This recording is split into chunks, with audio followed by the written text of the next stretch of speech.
Welcome to the Treasury Update podcast, presented by Strategic Treasurer, your source for interesting Treasury news, analysis, and insights in your car, at the gym, or wherever you decide to tune in.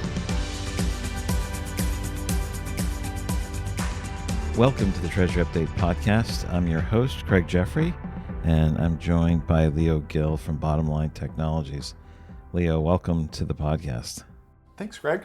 Good to be here. So our topic for today is thriving as a treasurer amid economic volatility. We wanted to start the discussion with some background, Leo, and that is on volatility in today's landscape. I was wondering if you could start us off by talking through what are some of the key elements of volatility that a treasurer must work with, in general times, and maybe some things related to today, and maybe give your take on how volatile is it now compared to other times? Is it at the riskiest level, somewhere in the middle? Is it calm? So key elements, and where are we today? That's a good starting point. It feels like every time we talk about volatility and market conditions, it feels like things are getting more and more complex every day. At the same token, I think all of this complexity and all of these challenges are becoming more and more of the norm in a day of life of the treasurer, where, there's just new challenges to deal with, right? It's, I think definitely things aren't calm, but I would say, I think everyone is getting used to lots of volatility, lots of changes, as you know, very difficult nowadays to manage FX exposures, for example, or interest rate, expenses, or understanding where are your borrowing costs going, because there's definitely a lot of volatility. We hear a lot of different, there's always a different change in the market. There's always a different scenario and situation to deal with. So it makes the life of a treasurer more complex. But for those who are armed with the proper tools and technology and processes internally and right alignment in the organizations, it's, just more, another day in the life of a treasurer. You're considering, let's say external market volatility, interest rates or FX rates, as you had mentioned. And then there's the variability that may occur internally that may be an echo from what happened externally. Any thoughts on how a company looks at the external factors versus the internal elements that may be more controllable? Yeah, so there's an interesting correlation, right? Depending, especially in the industry that a company may be a part of, right? If you think about it today, if you are doing anything around importing and exporting, your challenges are quite different than if you are potentially in the software business or you're in a consulting business. So there are definitely different factors across different companies. Now, as you pointed out, there are definitely internal controls that are always timeless, right? So having a good practice around cash visibility, cash management, cash forecasting, understanding the levers that you can pull in your company by working with your suppliers and your customers on accelerating collections, managing DSO, managing DPO, all of that are timeless in a sense, and those are the things that treasurers can control. But of course, there's always the impact, the external impact, right, where potentially your suppliers may be struggling a little bit with either supply chain issues, higher costs, same way that your company might be it as well. It's just a matter of being able to adjust to those changes depending on what your organization is. Yeah, thanks for that. I guess as we move from external and internal, that difference, I wanted to hear some of your thoughts, both maybe anecdotes and data that you see regarding expectations that the rest of the organization may have on the treasurer, or pressures placed on treasury teams by themselves to perform in volatile times. And so some additional context. Way back when COVID started, there was this pressure to, hey, I need multiple forecasts, multiple scenarios. And that let up a little bit after we've moved past COVID, but there's still this increased level of expectations. But what are you seeing more recently from a anecdotal perspective or things you may see from a survey on those expectations and pressures? Yeah, definitely. An expectation of the treasury team to play a more strategic role in the organization, to be able to provide more of the answers versus just reporting on information and being involved in compliance. That's the norm today. Every CFO, every office of the CFO is nowadays looking at between the treasury team and the FP&A team to essentially work across the organization, across AP and AR, to bring that information that help decision making for the office of the CFO. So as you said, things like forecasting and modeling after COVID were important, but in a way it felt that they caught a lot of people off guard. Not necessarily they already had the tools and capabilities, but they saw how the lack of those capabilities forced them to figure out how to bring in information together and try to improve their processes. Now, have we gotten into a much better place today? There definitely has been some improvements, but overall, I think there are a lot of organizations out there that are still scrambling to provide information in a timely manner, aggregating all of their cash positions accurately in real time, or being able to have a more accurate cash forecast and provide this information to their office of the CFO on things like modeling potential risks, working across the other functions. There's still some silos in the finance organization today. You think about where treasurer can really fit in that quarterback role within the finance organization, get definitely more involved in payments, both from a AP perspective, but also from an accounts receivable perspective. And there's still a lot of work to be done there. I can't remember if you said these words, but I understood it to be, it was harder to run models without the technology. And there was maybe the implication of that is some companies got exposed on their lack of automation, challenges of gathering data, and you still had to do it. There's been some progress from there, but not every company has progressed things notably. Is that a fair statement? Some have moved and taken advantage of technology, cleaning the data, defining the flows, and others haven't. Yeah, for sure. It's a complex issue, right? Because it's not an easy task by any means, right? Being able to consolidate data across the organization. The IT budgets are ever tighter in most organizations. So to be able to do that by yourself and pull the data on one place and clean the data and then put a process in place that the data gets updated on a regular basis, it's quite challenging, especially as you see other companies, just see the evolution of technology around machine learning and AI, where you see your competitor potentially leveraging data in a much more innovative way and making much faster decisions, and it feels like you're left behind in a lot of ways. So I think it definitely puts a lot of challenges. But I always go back to, it's not just about the data, it's not just about the aggregation of data and the tools, but also how is your organization organized to be able to accomplish those tasks. Does the treasury team work closely with accounts payable and accounts receivable team? What I see a lot of times treasury doesn't get involved in the payments flow, for example. And I know you talked a lot about this as well, is where treasury doesn't have to be involved in every single payment that comes in or leaves the organization, but it's really important for treasury to play the superintendent of payments role, right? Like understanding when customers are paying, understanding what are the levers that you can pull, and do they match what your liquidity targets are. You're forcing your accounts receivable team to reduce DSO, but you may be doing that in sacrificing customer relationship. Maybe that customer is also a supplier, where you're sacrificing potentially a relationship with a supplier that provides you credit. So the world is quite complex, and organizations are quite complex in that way, and these barriers are still a challenge for many of them.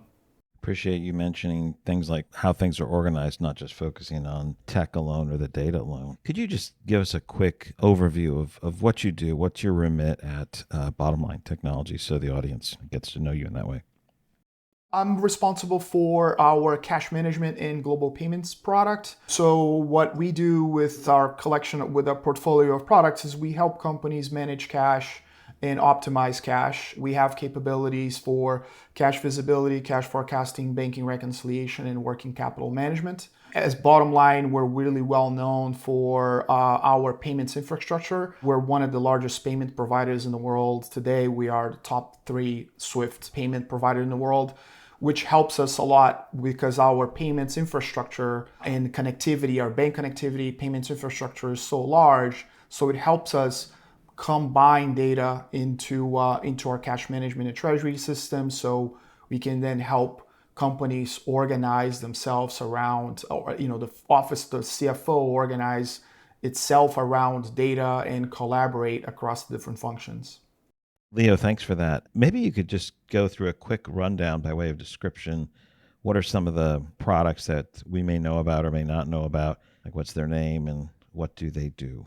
Oh, sure. Yeah. So we have our cash management solution, which helps companies manage cash and treasury. We have a global payments solution, which helps companies initiate and manage payments globally. Bottomline also has a B2B payments network called PayModeX, which helps companies pay suppliers as part of a network. We have hundreds of thousands of suppliers in a network today. On top of that, Bottomline, as I mentioned about our payments infrastructure, we also have 4 global SWIFT bureaus, and in the UK especially, we process more than 50% of BACS payments today.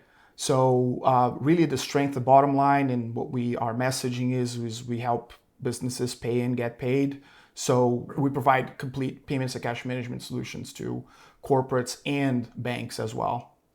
Great. We'll provide a link into the show notes for some of that information. Thanks so much, Leo. Now, as we expand the conversation from what's the landscape, what were some of the expectations and pressures, the next area is if we consider effective liquidity management, thinking about how we can be effective at that, what mindset is necessary for that? And there's clearly some different aspects of managing liquidity effectively.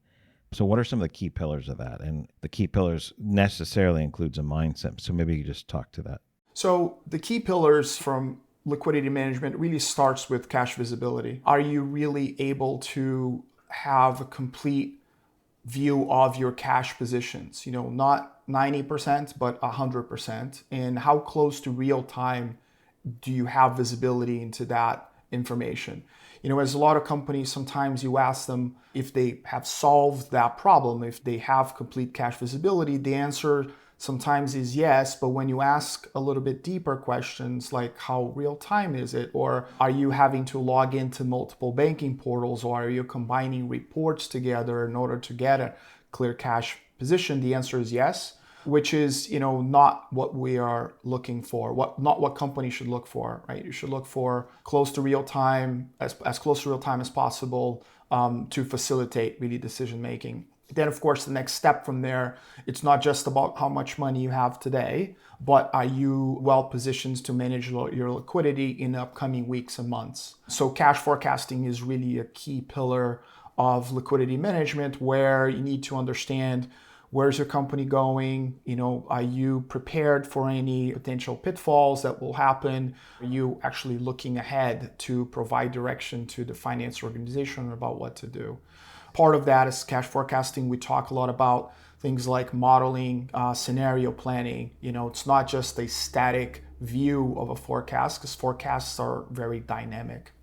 And you think about the rest of the operational tasks, like, of course, being able to reconcile your bank accounts, run through reconciliation in a timely manner. But, we see a lot of companies at the end of the month or at the end of the quarter with that mad rush to try to close their books. Being able to automate a lot of these processes is really key, with, of course, security compliance on top of it.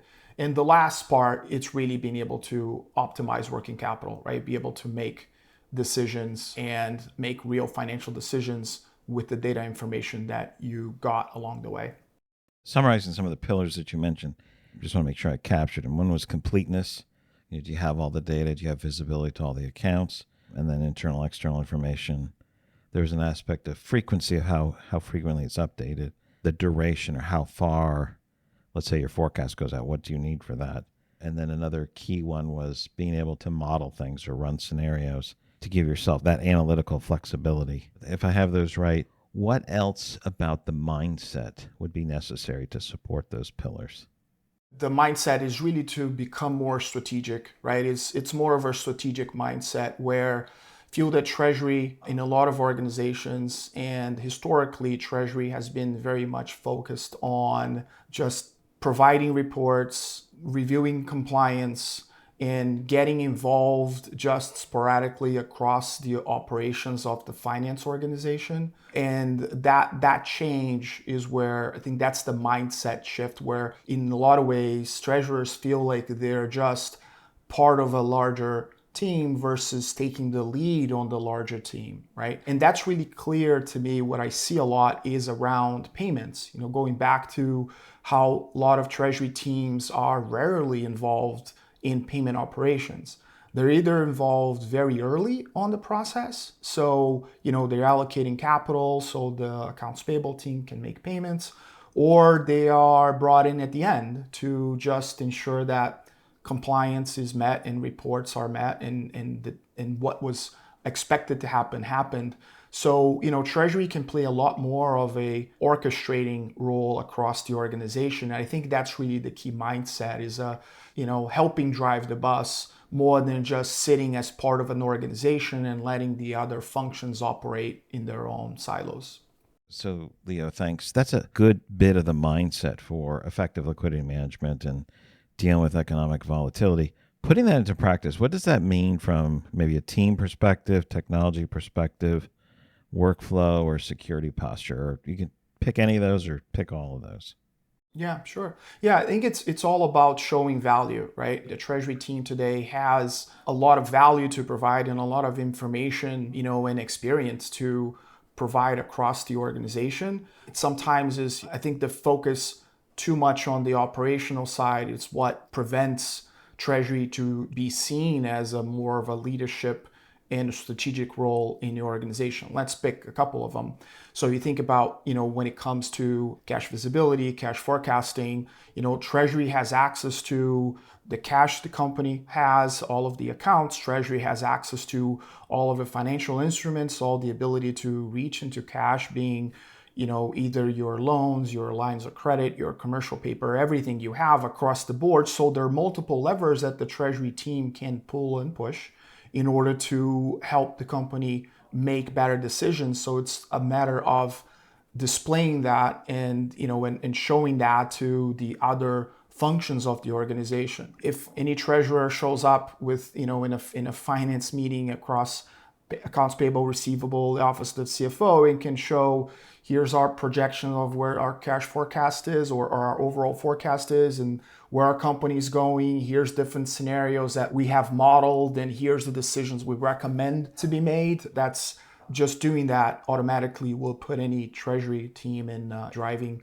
seat in an organization. So I think being able to do that, and at the same token, seeing what, because treasury can see payments, treasury should be able to see payments flowing through the organization. So be able to provide that guidance into which suppliers to potentially delay payments, which suppliers you shouldn't delay payments. How does that impact your overall cash flow in the organization? So just really being more of a providing guidance that automatically will help with the communication across the organization and put treasury in a more leadership position.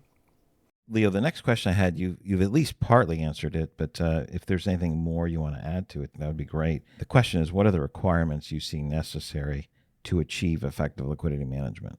Thank you, Craig. That's a really good question. So, overall, as you said, we touch a lot in those points, right, about cash visibility, cash forecasting.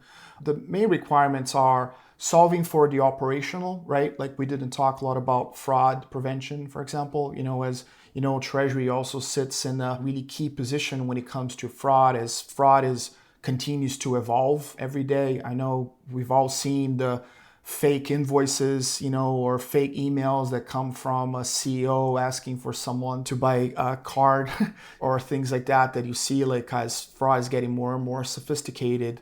That's definitely a a key component of it is not lose sight of the operational and risk part of the job, in addition, of course, to all of the strategic things that we talked about around forecasting and planning.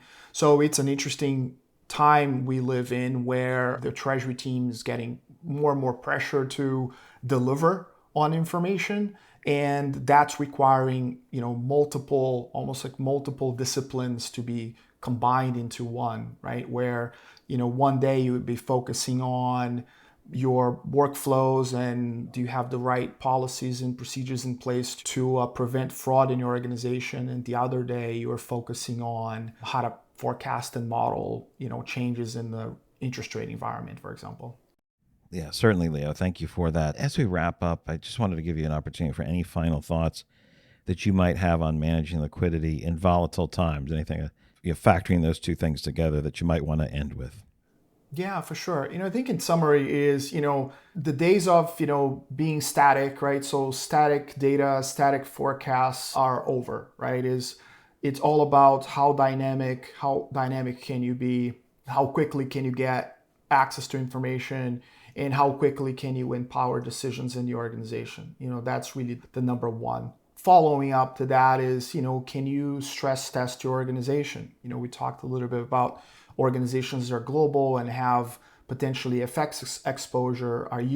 How quickly can you model and manage those? And how closely are you working within your organization to strike that balance between matching and following your board's mandates, or are you leveraging potentially other avenues? Like, are you on FX, for example, are you using options? Are you balancing enough options in your portfolio so you can navigate these changes quickly? And lastly, of course, it always comes down to organization and technology. A lot of these tasks, a lot of things that we talked about without technology becomes really, really difficult to really solve these problems, right? Not saying one solution is better than the other. Certain solutions work best for certain organizations, but technology is really a key point, right? Without investments or without the proper pieces of technology in place, it's really quite difficult to operate effectively today. Yeah, excellent. Those are great points. It's hard to improve your efficiency year over year and address increased needs without tech. That's for sure. Leo, thanks so much for joining me on this episode. Thank you, Craig. It's a pleasure to be here.